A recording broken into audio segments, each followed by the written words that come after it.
In their decades-long history, Ferrari have made some legendary cars.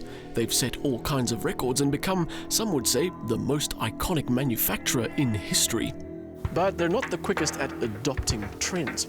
Ferrari's first mid-engine car was the Dino in the late 60s, a few years after Lotus had been making the Europa.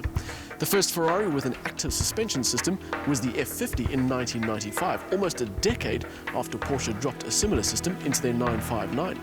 And it took until 2011 for Ferrari to adopt a technology that supercar makers had been using for years. That technology is all-wheel drive, and the car is the FF. Set to be replaced by the GTC4 Lusso, we thought we'd get a last hurrah in Ferrari's first four-wheel drive supercar. Porsche, Lamborghini, Bentley and Audi have all been building cars with a grip-enhancing, stability-boosting system for a very long time, and all with a high degree of success. So why has it taken Maranello so long to catch up? Well, I'd hesitate to ask that question because it's a bit like asking a bunch of 5-year-olds what the best flavor ice cream is. A whole bunch of opinions, not much consensus. It's chocolate, by the way. One of the plausible reasons that Ferrari took so long is because all-wheel drive systems weigh a lot, and weight is the enemy of performance. So, before they could incorporate such a system into one of their road cars, Ferrari had to design something that would deliver the benefits of all-wheel drive while eliminating the weight concerns. Their ingenious solution is called 4RM. It basically uses two gearboxes, one to drive the front wheels, one to drive the rear wheels. It gets a little too complicated to understand without an engineering degree, but understanding what it means for the drive is easy enough. As you'd expect, each individual wheel can get separate amounts of torque, but from there, the 4RM system deviates slightly. For one, at 40 kilograms, it's way lighter than traditional all-wheel drive systems. And then, because of its design, Ferrari have managed to get the weight distribution in this car spot on. And thirdly, it has a heavy rear-wheel drive bias. 80% of the power is sent to the back, and under certain conditions, it's a rear-wheel drive only. Beyond fourth gear or above 180 kilometers an hour, the drive to the front wheels is disconnected completely. Even though most of the power is going to the back most of the time, this isn't a scary, tail-happy monster. That extra 20% of grip in front helps in tight, slow corners where it pulls you through with much more speed and much more stability. The brilliant rear-wheel grip delivers the confidence that just makes you drive it harder. And when you do, it carries on delivering. The sharp, accurate steering, instantaneous gear shifts from the 7-speed dual-clutch gearbox, and phenomenal stopping power from the standard carbon ceramic brakes make it an absolutely brilliant drive. The 6.3-litre V12 with 485 kilowatts and 683 Newton-meters gives the FF a 0 to 100 time of under 4 seconds and a top speed over 330 kilometers an hour.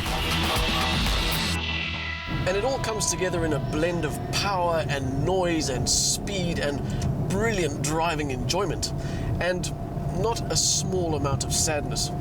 I'm convinced that what the FF offers is far beyond the ability of most of its owners. And that means to fully appreciate this car, you need an empty racetrack and not a small amount of skill, and not a care in the world for what the tyres and the fuel are going to cost you. True, that last item is probably irrelevant for those who spend 6 million rand on an FF.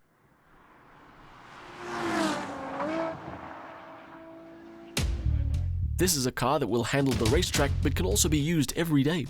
And that's another talent of the FF. It can absolutely perform when you want it to, but it'll also deliver a comfortable commute. The cabin is finished in good materials, although the touchscreen interface needs an update. It's not noisy, it's not missing any toys, and it even has a panoramic sunroof for that extra touch of luxury.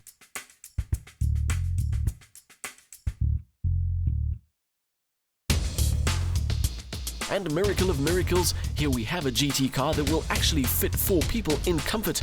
Although that last bit comes with a bit of a downside, for some people anyway.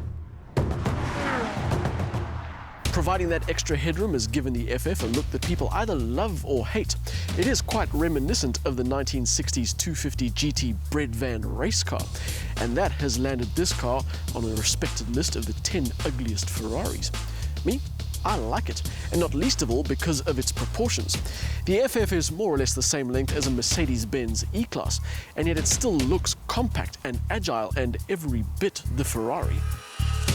I get why they are the haters. It's not strictly a slick coupe and it can look a little heavy from the back, but it's also low and wide with a typical Ferrari face and an attitude that leaves you certain that despite its extra passenger carrying ability, it's still a top-class performer. Something else that sets this car apart, unlike other supercars, there's no waiting list. There are still a few brand new FFs available from Ferrari in South Africa, and they'll even make you a deal on one.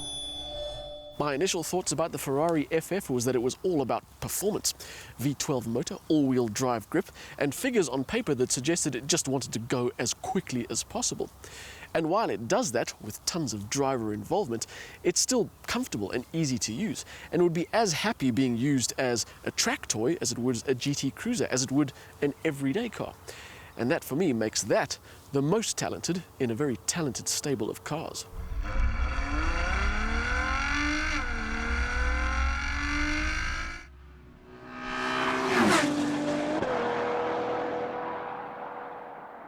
Huge power from the V12 motor endows the FF with the pace and the noise you'd expect from a top-tier supercar.